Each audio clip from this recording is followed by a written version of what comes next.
He's back. Right back to work, bro. Right. All right, Oh, this is my song.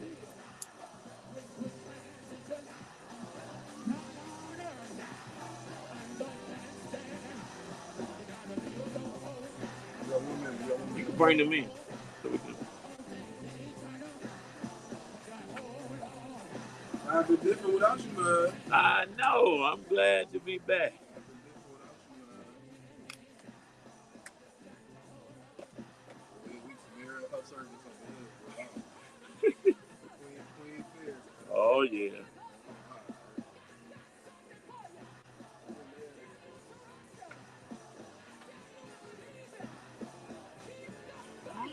You got 20 seconds, All right. Hi. Oh, hey. How you doing? How you What's doing? up, Reverend Jackson? How you feeling, man? Take good care of my good friend. I got you. You got 10 seconds. You got 10 seconds. 10 seconds. 10 seconds. 5, 4, 3, 2.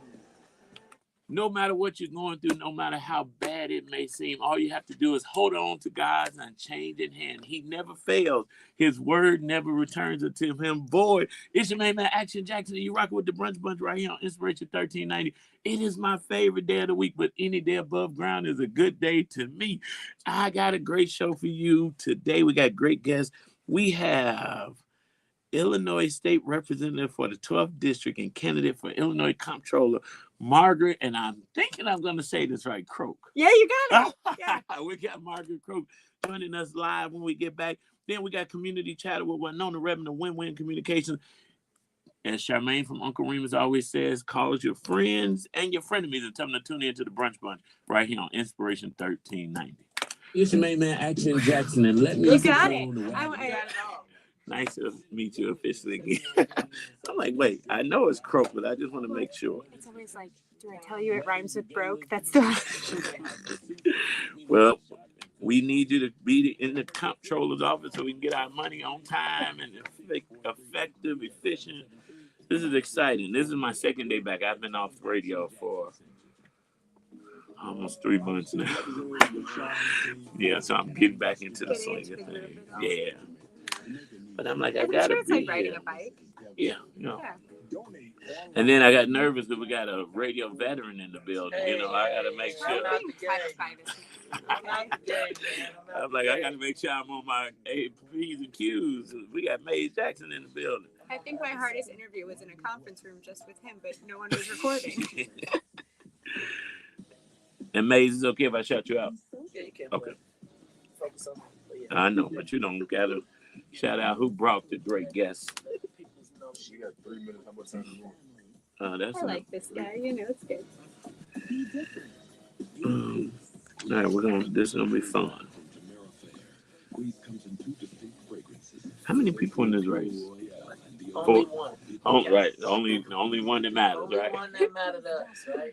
We need somebody in the comptroller's office we can talk to that ain't who is not afraid to come to the community, right? I'm trying to tell you. Gotta put our people who know people. I think one of my last guests before I got off the radio was Susanna Mendoza. Oh, okay. Yeah, so that is interesting. It's going to be a contrast. Yeah, definitely. I'm like, I need to call. I got some money at the state. They need to run my money. But, you know, I'm like, dang, she gone. Oh, look. See, these are the reasons that you want to build relationships early. Yes, definitely. Marcel does do quite a bit of work at the state, right? Okay. Does a lot of development and a lot of human resource stuff at the state. Oh, great. So Okay. definitely there is a need and an understanding. Right? Yep. And let me just be clear. She is going to win, right? Like, I'm not even. We got to get her live. You want to have on? You do the live. Yeah, I don't want to just- wait on it. Right, we want the people to see you too. Hey, Sharice. Hey, Miss Mama Brenda. Hey, Londa. I'm sorry, we just went straight into talking. How are y'all? Yeah, We got 773. about a minute. Okay, I'm on mute.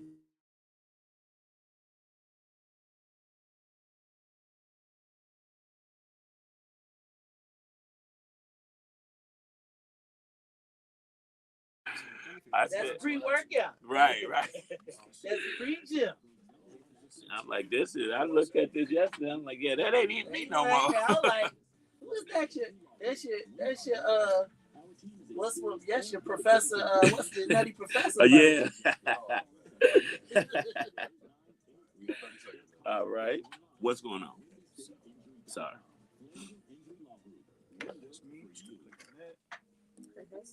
I'm State Representative LaShawn K. Ford, and I'm Lester Barclay, Honorary Council of Jamaica. Jamaica needs your help. Hurricane Melissa is dead. Thank you, Mama Brenda. Keep the prayers coming. We appreciate it.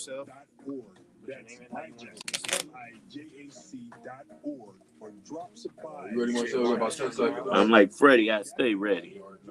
Church in Skokie. One Jamaica, one Midwest. Where's the action, Jackson? I'll tell you what's going on.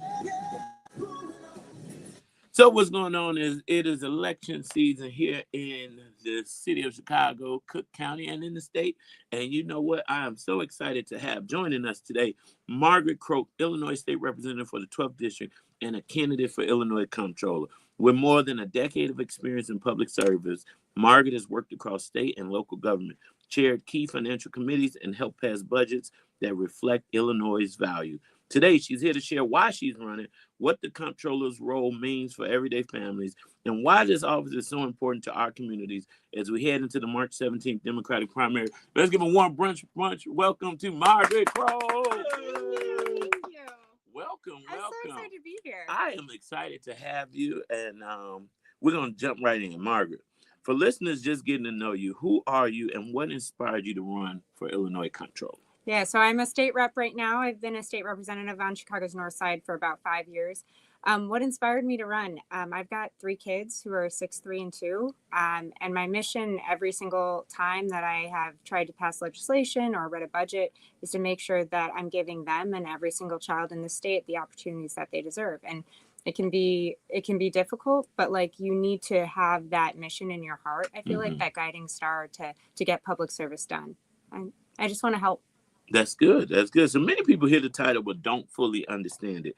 Can you explain the role of the Illinois Comptroller and what the day-to-day job really looks like? Yeah, please, listeners, don't fall asleep. The comptroller pays the bills for the state of Illinois. Last line of financial oversight.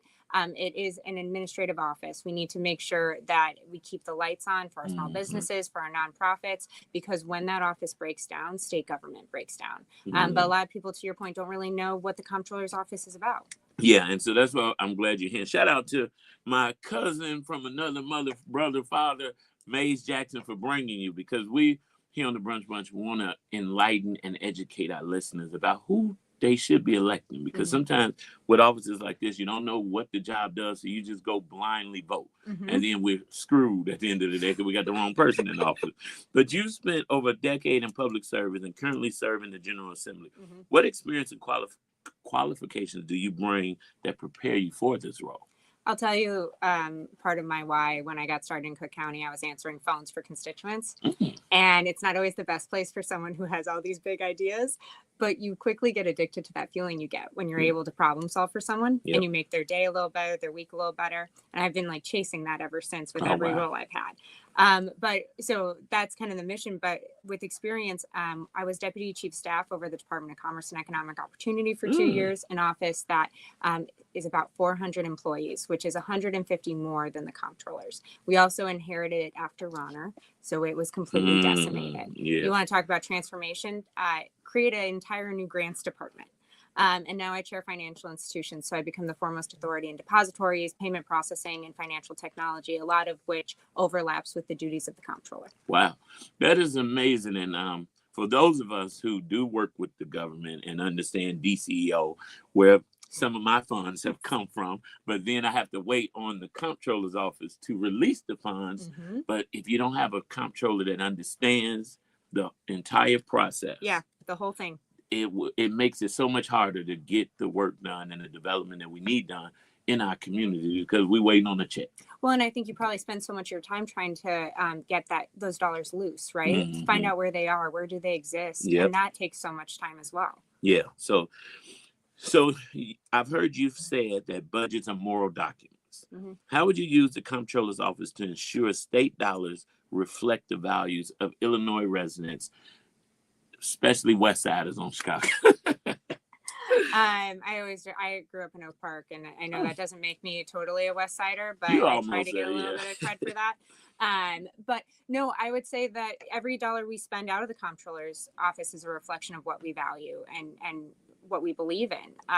Especially as a Democrat running in this seat, I see what is happening at the federal level to the state of Illinois, and I think, like many people, I'm scared of that.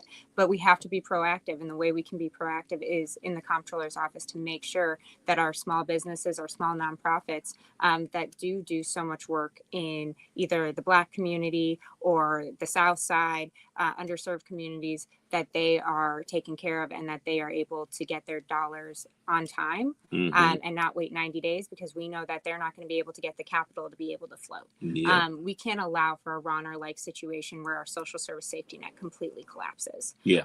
So I've tried to address this to figure out, okay, how do we use programs that are already work in the comptroller's office to make sure that we are able to pay those bills, even if we have constraint on our revenues from the federal government. I love what you said about underserved communities, and you were referred to us by the What's in it for Black people himself, Mays Jackson. How can the comptroller's role specifically impact the Black community, and why should Black voters pay close attention to this race? Oh, well, the first thing I would say is that we need to add more transparency to how our dollars are spent.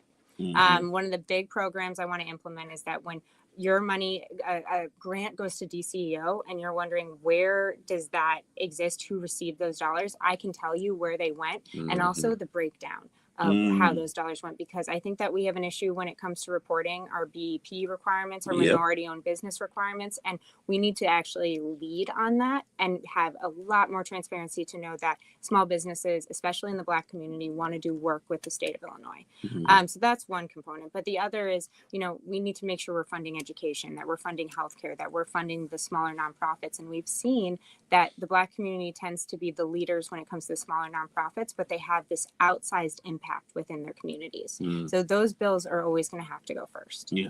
And as a BEP company, certified company, I do know the importance of knowing where those dollars are being spent, and people not always signing these waivers saying they couldn't find a BEP company to work with. And also, we need to make sure we're getting a BEP company in Illinois. Like the amount of outsourcing that we're due out of Illinois and not using Black businesses or minority-owned businesses when the state of Illinois is a problem. Well, Jerry Maguire said, "Show me the money, right?"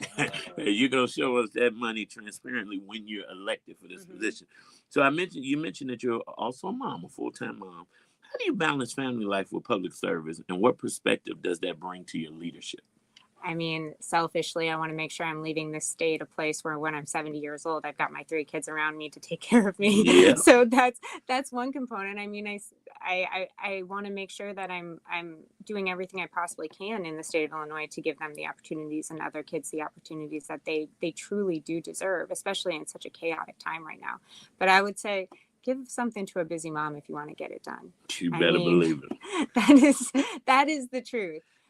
Sometimes, it's you're doing the job at 95% and parenting at 5%. But at the end of the day, I know that I'm doing work for them, for every kid. Heads off to all the moms. I have a 3-year-old and a 2-year-old. Okay, yeah, so I got a 3-year-old my and a wife 2-year-old. is sick, so I've been stepping up, and my hat goes off to her every day now. I'm like, Lord, how are you doing this? I thought it was easy. But looking ahead, what are the top priorities you will focus on if and when elected comptroller? I appreciate that. I mean, the first is that transparency, making sure that we have transparency, that people feel like the comptroller's office is maximizing taxpayer dollars, right? And it's going to the things that we really, truly care about as a state. The more transparency we have, the more trust that we can build in state government. And I think that over time, there's been a lack of that. And also making sure that with the chaos at the federal level, we're doing everything we can to protect the state of Illinois, that we don't see our social service safety net completely collapse. We need to keep the lights on for 3 more years to get through this. So I'll do everything I possibly can to make sure that happens. I love it. So we're approaching the Democratic primary on March the 17th.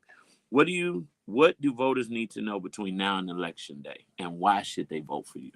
Oh, I appreciate that. I think that what they need to know right now is that if you vote for me before even March 17th, I know that's St. Patrick's Day. So as a girl with an Irish last name, that could be a problem. But you need to know that you're voting for someone who has experience in state government, who understands these massive agencies, who's seen the problems that happen when you are trying to get a business or a nonprofit their money. I mean, as a state rep, the call I receive most is where is that money that's supposed to be going to my community? Yep. And that someone's doing this for the right reasons. I mean, I want to do this job. I know a lot of people find it not to be the most shiny position in state government, but this is a position where it breaks down, like our whole state breaks down. So I care about making sure that Illinois is the best place for everyone to earn a good wage and raise a family. I love it. The Bible teaches us where your heart is, your treasure will be also. So we have to understand when we're passionate about something, we give of our time, our talent, and our treasure, our money. How can listeners learn more about your campaign, upcoming events, and ways to get involved and support you? Oh, okay. So we have obviously our website. It's Croak for Illinois. 4 is spelled out.com. Our Instagram handle is Croak for Illinois. You can reach us at info@croakforillinois.com. But social media is definitely the best way to get a hold of us, either on Instagram or Facebook. And we will make sure everyone knows about our upcoming events, when to go vote, how to go vote, and hopefully have them on the team. All right. Well, let's get up. Thank you for joining us on the Brunch Lunch. Listen, believers, go to croakforillinois.com. That's Croak, CROKE, for Illinois.com. Learn more about Margaret Croak. Make sure you make an educated decision when you go into the voting booth, because we perish for a lack of knowledge. So go and learn more about it. We pray nothing but success. I pray that God continues to open doors for you. And I can't wait for you to come back and let us know you won. Yeah. All right, let's give it up one more time. Listen, believers, we got more on the way. Clap your hands. It's Anita Wilson and Yolanda Adams right here on the Brunch Lunch. Was that the song? Oh. You got it. I was like, I can't see that good. Okay. We get a picture outside in front of the heart. Awesome. Do I press end on this? Yep. Let me get y'all while you're here. Right.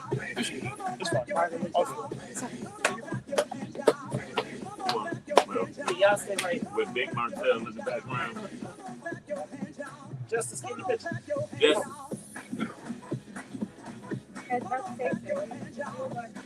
Yeah, you're Right, down. In a good way, you know? The ties are straight. Got it. All right. Is it the 3-year-old and 2-year-old who are causing you? Oh, Lord. They're running me ragged.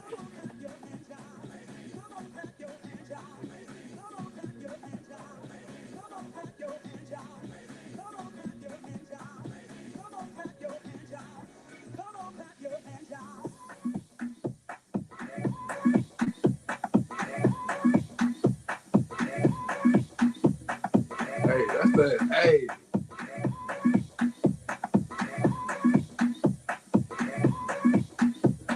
I wonder if it's Yolanda Adams feels like singing this part. I wonder if it's Yolanda Adams feels like singing this part. Yeah, he's so good, yeah. All I have to do is think about it. Think about it. Think about it. All I have to do is think about it. Think about it. Think about it. I saw shouting. I saw shouting. I saw shouting. I saw shouting. Get good, get good, get good. Get good, get good, get good. Get good, get good, get good. Get good, get good, get good. I feel good. I feel good. I feel good. I feel good.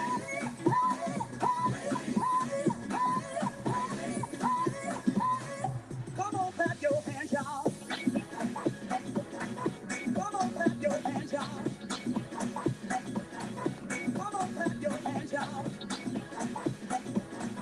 Come on, clap your hands, y'all. Come on, clap your hands, y'all.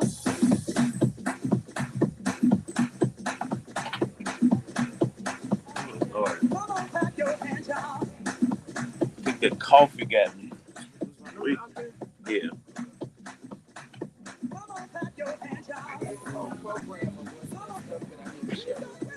Dr. Sandra, how you doing?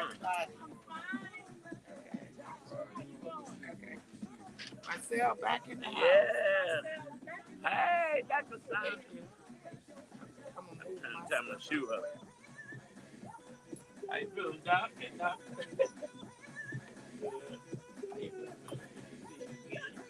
Welcome back, Ronnie. I'm liking this hat, dude. Thank you. Oh, I know. I listened to the show yesterday. It was so good. Yeah, you can do it.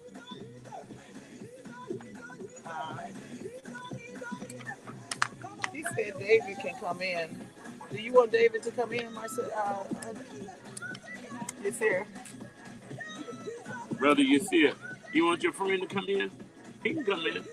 You just have to be like in the corner. Do you want him to come in?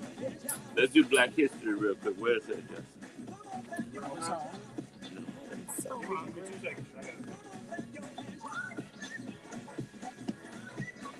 You can text it to me if you like. You got the Black History queued up. I'm State Representative LaShawn K. Ford, and I'm Lester Barclay, Honorary Consul of Jamaica. Jamaica needs your help. Hurricane Melissa The is UNCF devastating. event was nice. Donate online. But it's a bunch of events coming up we need to talk about. Yes, and you know what I have to remember? Or drop I'm the main caregiver these days. I can have a babysitter. Oh, wow. I was like, I forgot. One Jamaica, one Midwest. But you know what? I ended up, MJ likes to cook. Are you ready to take your business So to I the next ordered level? all the stuff so we can do Best way to homemade reach new pizza. He customers was is so by getting your excited. message So first. yeah, There's no better place me to and the like boys your hung in the house and made homemade pizza. with thousands of Right. listeners tuning in That's every good. weekday from 12 to 1 p.m. on Inspiration. So he was Stay to the excited. ninth. Your business can He gain needs an exposure, agent. connect with our community, and even be featured as a special guest Yes, on the his show. doctor just said that Don't she, wait. I took him to the Call doctor, us and today everybody at at the hospital got to come see him. 773-345-744. Oh, We were there 3 hours because everybody come to talk to him. 345-744. They're like, wait, so want to come see him? Oh, doctor want him. Yeah. Culture and community come together.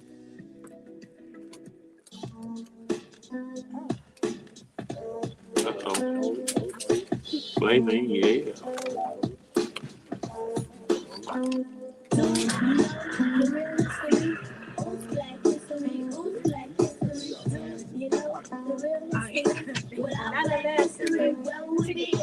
Well, of course, without Black history, where would this country be? And you know, we are Black 365 days a year. Unless it's a leap year, then we Black 366 days.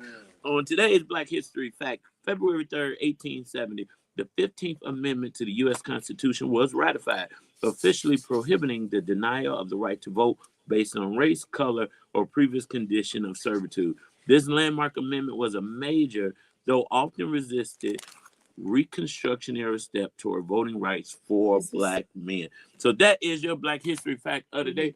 We are almost in for community chatter with Win-Win Communications. So don't go nowhere. We got way more to share right here on the Brunch Month. what is it? It's got to be added to. Oh,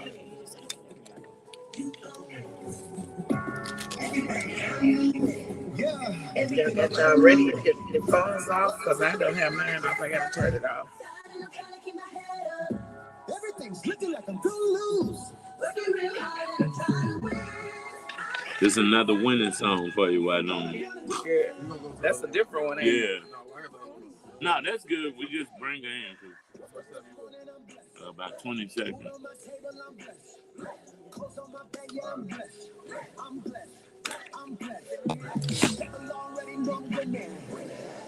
10 seconds out, 10 seconds.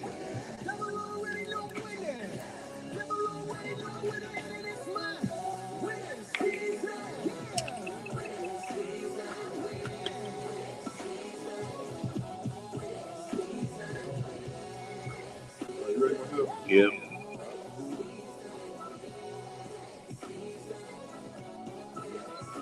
Hi there, it's Wynonna Redmond. It's time to win because it's time for Community Chatter, brought to you by Win-Win Communications. Each and every Tuesday, wow, I haven't said this in a while. Each and every Tuesday, Winona Redmond and Win-Win Communications brings us some amazing guests, some new best friends or some old ones, and we are so excited. Let's give it up for Winona Redmond. Woo! Thank you, Marcel. So good to be in the studio with you.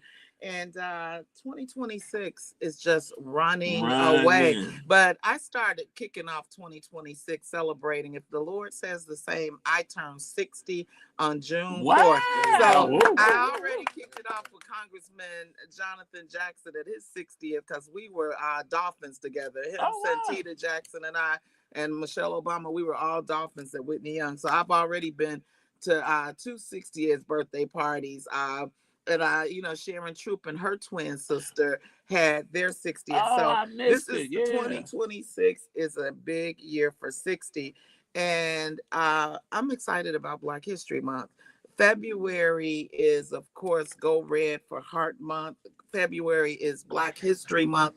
February 20th is Caregivers Day. And, we started Dear Me Care Circle, a nonprofit for professional and family caregivers. So we will be celebrating caregiving all year long. Wow. I've got Dr. Sonia Stinson here with me. She's one of our former honorees for Dear Me Care Circle. And she also has an amazing history. We will be celebrating Gus Ricketts' 100th birthday, August 11th. So Dr. Sonia Stinson is our guest today. She can introduce herself in her own way because she got 30 years. Matthew House, she's an ordained pastor. She made a whole lot of other preachers, but she's got AI. You just got everything going on. Welcome, Dr. Sonia Stinson. Welcome. But we will celebrate Black History with that Gus Rickett. I'm one of the honorary daughters. He got plenty of kids. But welcome, Dr. Stinson. And then I also have a treat for Yasir Rahotep. Also a 30-year friend, but he's Mr. Black History. When he did Kemetic yoga, and when people have to understand Egypt, our roots, we that's part of Africa. Yasir is getting ready to do his 40th trip to Egypt. Wow. And in November, but he's got all kind of other opportunities. But let's start with Dr. Stinson. Come on, finish introducing yourself because she's pausing, pivoting, and shifting. I am Dr. Sandra Ricketts Stinson. I am a retired nonprofit CEO for more than 40 years, helping individuals who are homeless, who are outcasts, who are living without homes. And now I have paused, I have pivot, and I have shift because I believe that service never expires and age has nothing to do with the next chapter in your life. And so I use But pause. wait, before you pause, can we pause and give you a round of applause? Yeah. She cared for homeless people over there at Matthew House for 40 years. You were open during COVID. You didn't shut down. You were not. Well, I didn't spend 40 at Matthew House. We spent 35 there, but I was in the industry for 5 years with some other organizations that I served. But all of my life, I've been doing nonprofit. I've been doing service, and that has not stopped. To the most vulnerable population. To those that would not want to, especially to all of our Black men, because our population was good 85% Black men, who are still one of the highest people that are experiencing homeless right now. And so you can imagine we've had nothing but zero weather, and they've been out there. So my heart has always been service, and even at retirement, I'm still serving those individuals. But I've shifted now into my AI consulting business and my pause, pivot, and shift as a certified AI consultant. And I know that there's a lot of noise around AI, but it's going to quiet down this year, simply because AI is here to stay. It's not nothing to be afraid of, and it's something that we embrace. And many people ask me, well, how do you explain AI? Well, I've been tech all of my life behind the scenes. When chat first came out, I used it. When chat first came out, I started using it for understanding it and grant writing. So how do we calm the noise? Well, the way I explained it to my grandkids and everyone else, I said, well, and this is my own backdrop. I said, when we looked at the Marvel heroes, Batman had a back computer. And Batman went to the back computer. Now, Batman made the decision, but he had the back computer to ask him. One woman had Iris. She went there. And then I think it's Iron Man, he had Jarvis. And so when we think about AI, it's been here, it's just louder. It's just louder. And it is, we should understand it and not be afraid of it, because AI is not here to replace you. It's, you have to do the thinking. Yeah. It's not here to think for you. It's Mm-hmm. here to help you make faster decisions and help you to streamline that work. And that's why I became an AI consultant. And in my pause, I have to really listen after retirement and say, what else did I want to do? Because you know what? I wasn't done. And I wasn't ready to sit down. My father is making 100 years old. I believe God gonna give me about 110. And so, but with AI, you know, the National Association of Black Journalists and all of the journalists keep, and then a lot of the artists are talking about AI robbing them. But you've got to befriend it, and you've got to be an expert in it. And you've done a great job.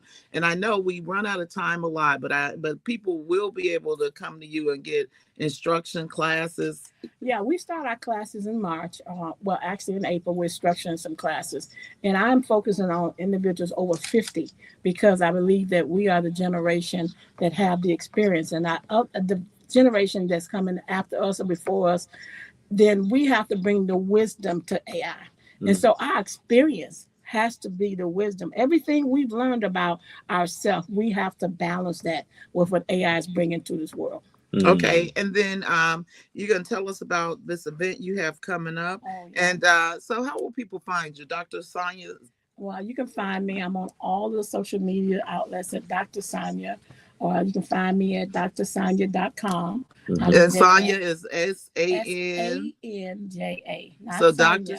SANJA. Dr. Sonia. I'm excited about this new journey. And the pause, pivot, and shift.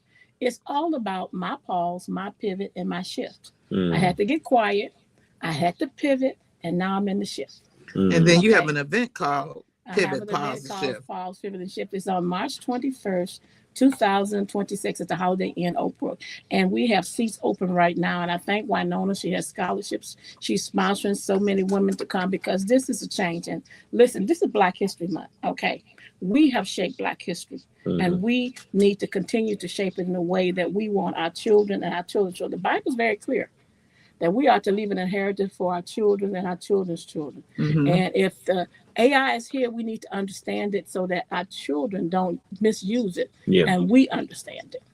And then that's a good segue into Yasir Rahotep, a longtime buddy and friend, just 30 years. As we talk about Dear Me Care Circle, he's one of my Lucy's heroes at the May 2nd Expo that the May 2nd third annual Caregiver Awards brunch and pre-Mother's Day brunch that's going to be at Malcolm X College. But Yasir has taken, it was yoga. He even came he's helped seniors, he's helped all ages.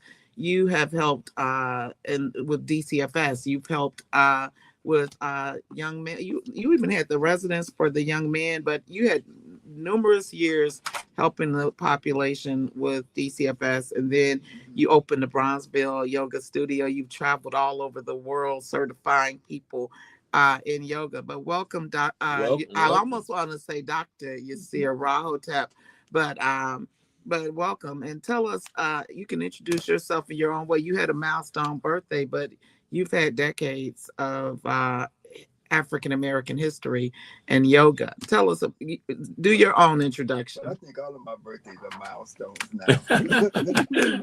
You know, because I made 72 in October. Wonderful. And, you know, so basically what I do is I do yoga.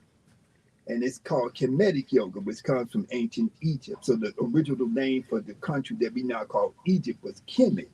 And it means the black land or the land of black people. Come on, this is our Black History Month lesson. Yeah. Did y'all catch that? Yes. Kemet.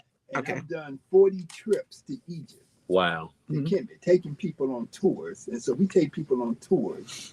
And what's important to know about our Black history is that we are the people who invented this thing called civilization. We invented architecture, engineering, science, technology. Everything that we benefit from today was created by our ancestors, both ancient ancestors and even our modern ancestors, because a lot of the modern things related to AI, a lot of the modern things related to computers, a lot of the modern things related to GPS, and so on and so forth, was created by Black inventors that we don't even know about. Mm-hmm. And so what we try to do is that we try to take people back to the ancient past, back to the original place.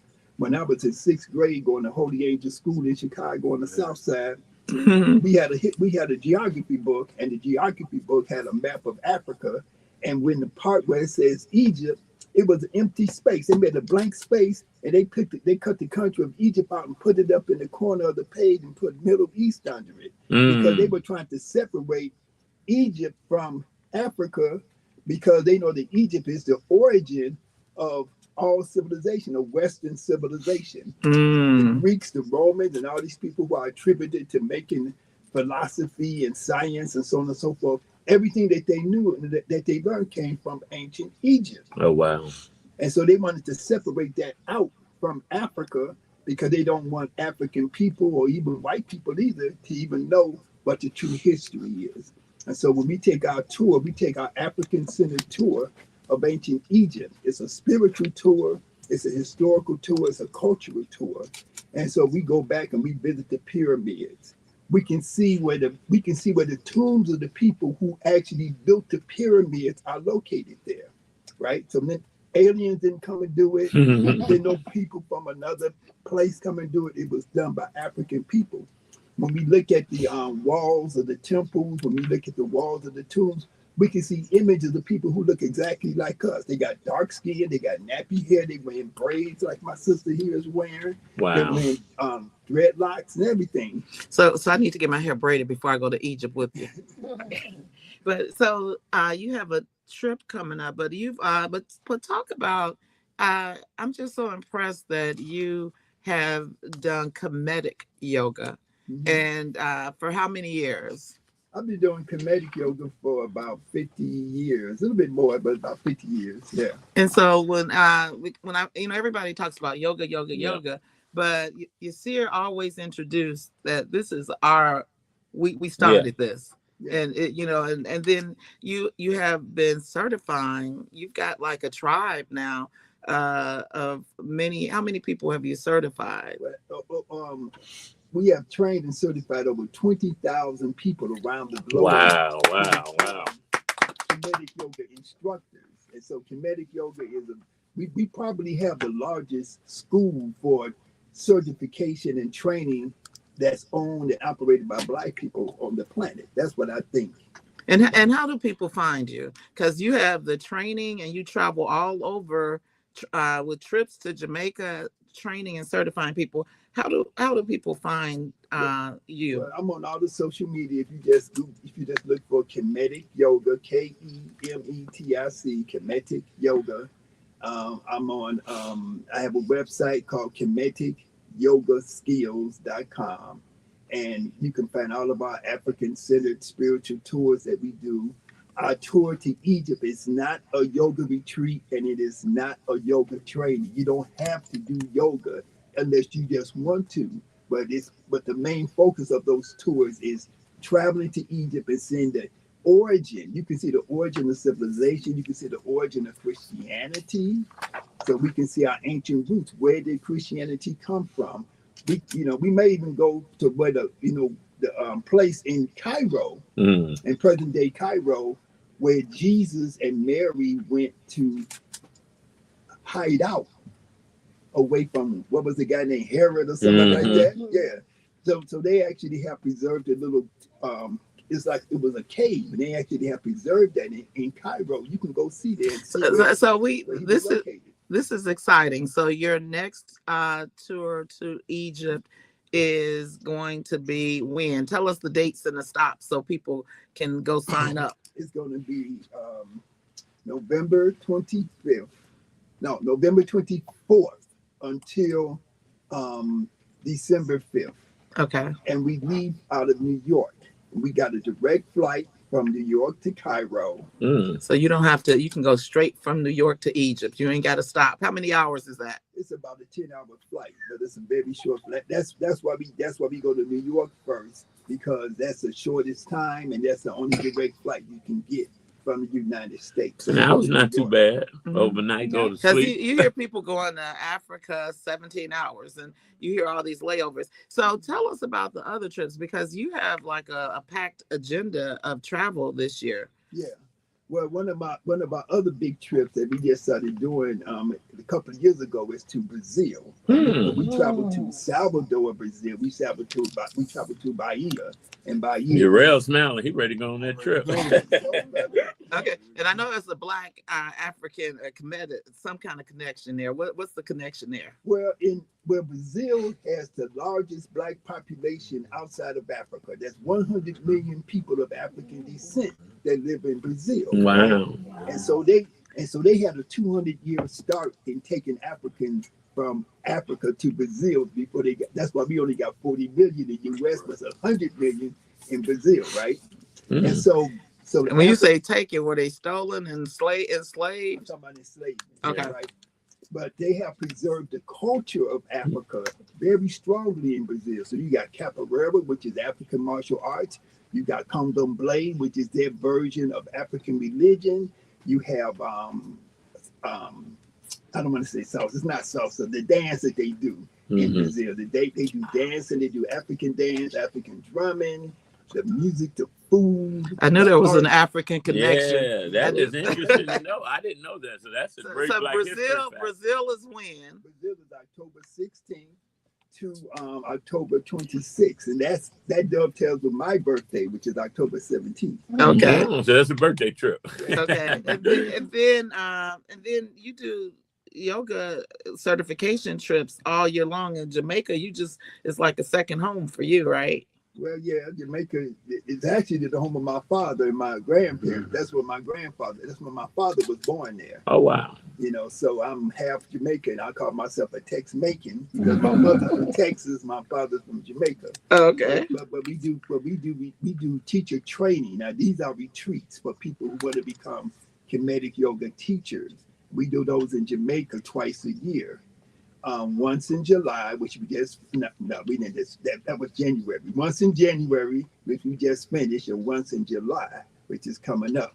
How's Jamaica fared in the areas you go to? The area where I go to was barely affected by the hurricane, you know, but there are different programs and different foundations set up to accept money to help people to recover from it. So we just love to have both you, Dr. Sonia Stinson, and Yasir Rahotep. This February is a great month. Yeah. It's Black History Month. It's Caregivers Month. It's Heart Month. But it's so many different things that we could talk about. But I wanted to pivot back. Dear Me Care Circle is a nonprofit that we started for caregivers, and there are so many of us. There are the professionals that care for loved ones. There are the professional services that we hire. And, Sandy Lynn cared for her life partner, Bob. And one of the facilities that she took him to was one of the veteran facilities. And then we have so many other folks. You heard the Lieutenant Juliana Stratton talks about over 10 years ago, she moved back to Illinois because she came to care for her mom. I think her mom had Alzheimer's. So my grandmother was born and named Dear Me.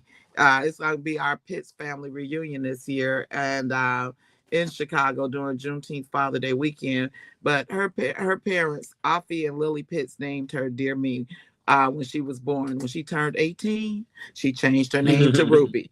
But Dear Me Care Circle is that whole caregiver. Self-care is not selfish because so many people always applaud myself for being a caregiver to his family, but we are celebrating caregiving all year long. So in the month of February 20th, you'll be able to go to dearmecarecircle.org and, nominate yourself as a family caregiver, nominate a family member who's doing caregiving, or nominate a facility or a program. We were just at the funeral for, I think it was it Bishop, where his caregiver got up. No, it was your sister. Mm-hmm. Your sister's caregiver got up and spoke. But we are going to be doing February 20th. We're going to be doing an announcement of how to nominate caregivers. And on May 2nd, we will be at Malcolm X College. My mom, Lucy, was a nursing student at Malcolm X College. So there's a tie pre-Mother's Day. We will have vendors. We will have awards to caregivers. And in November, which is Caregiving Month, we will have a self-care expo for caregivers. But I did want to give you a chance, Dr. Sonia, to just talk about the caregiving component, because you guys are caring for multiple family members. And at the funeral, one of the caregivers got up and spoke. So we will be nominating the phenomenal people, because it's a labor of love, but it is a labor. Yeah. And I say how precious it is in our sight that we can, the roles are now reversed. We think about our parents raising us, and we think about them caring for us and giving us everything that we needed. And now we're in, many of us who are baby boomers of Generation X are in the reverse roles. Well, we are now caring for our parents. My father is 99 years old, and it truly takes a village, because he believes that he's still 45. Okay? And so he's still moving furniture and doing push-ups. He does. How many push-ups does he do on his does birthday? He did 50 last time. He's determined to do, and he was 99 then, so he's determined to do 100.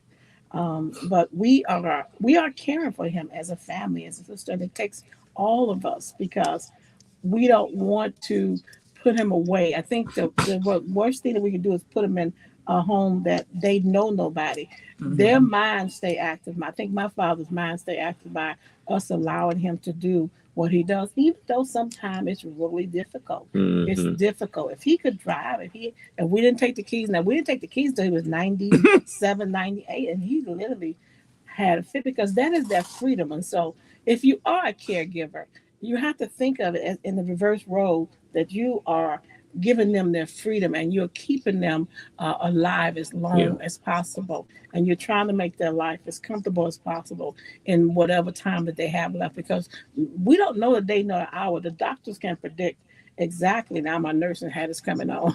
The day nor the hour when God is going to say. I know the doctor say, well, they only have 6 months, and they can live 6 years, and so we have to be prepared for that. And you, Sarah, I'd love for you to jump in there, because when you look at the people that do yoga and have the healthy lifestyle, you see 100-year-olds doing yoga, and you see, and I thank you, because he came when they were saying my mom wasn't gonna walk again. He came and they visited. You work with seniors, you work with disabled. What is the philosophy and practice that ties into your work with caregivers and our lifestyle right now? Yeah, well, I was a caregiver for my own mother. We had to take the keys from her too. She fought me tooth and nail to get the keys. I loved your mom. Yeah, so when you practice yoga, my mother practiced yoga. She practiced meditation, and she was a very spiritual person. She went to church every Sunday, and she really enjoyed going to church. And just being able to show off her clothes and wear her hat and all that kind of stuff. And so Sunday best. So those kind of things make them healthy, make them happy. But when you're happy, you're also healthy. And so when you practice yoga, yoga can be very gentle. You can practice yoga sitting. Chair yoga, right? Is what a lot of seniors do. You do seniors with yoga. Yeah. Well, when I do yoga, the last seniors yoga class I had them on the floor. I said, y'all got to get on the floor. But then if you have seniors who are not able to get on the floor, you can practice with them in the chair. And so you can do many different poses and postures. But most importantly, you can do a lot of breathing techniques with them. And the breathing makes a huge difference when you start to practice how to inhale and how to exhale, how to circulate the life force and energy that you get from the air. We hear a lot about breathing and even respite breathing to help control. And we have so many heart conditions and so much stress and mental illness that we hear about. So we run out of time, and as we have the last minutes, we want to make sure they get your website. Give your information again. We'll share it on ours. But this is Heart Health Month, Valentine's Month. Love yourself and treat, give God the glory to having the health. And how do we show we're grateful? Well, for people in Chicago, we have classes at Fuller Park Fieldhouse, which is part of the Chicago Park District. So we have regular classes on Tuesdays and Thursdays from 6 to 7:30. And we're going to be starting PM. Okay. We're going to be starting classes for seniors, which will be in the chairs. That's going to be starting sometime like in March or April when the weather clear up and stuff, And so those going to be in the chairs. They're going to be on Tuesdays at 10 o'clock. And you still have the studio in Brownsville? No, I let that go, but okay. That's why. So you're at Fuller Park. I went to Fuller Park. Okay. So what's the website again, real quick? KineticYogaSkills.com. All right, DrSanja.com. DrSanja.com. That's it. And Winona, listen, we always run out of time, but time flies when you're having a good time. Thank you all for joining us again on the Brunch. Winona knows everybody. She got all of the great connections, all of the great people. And that's because Winona gonna be 60. The Lord say the same. And one of the best things about Winona is she's always shining a light on hidden figures. And so we appreciate that. Believers, we appreciate you for tuning in. Unfortunately, we're out of time, but we're never out of content. We encourage you on this Tuesday to keep Love 24 alive. Tell someone that you don't know that you love them. Tell someone that you do know that you love them. Love will begin to spread like a wildfire.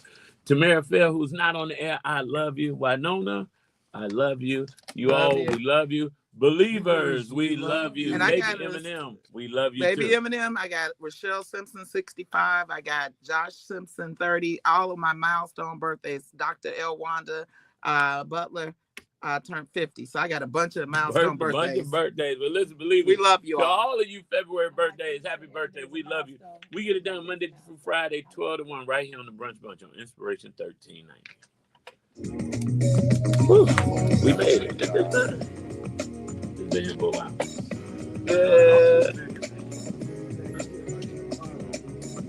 You gotta come to the 100 See you all. birthday. My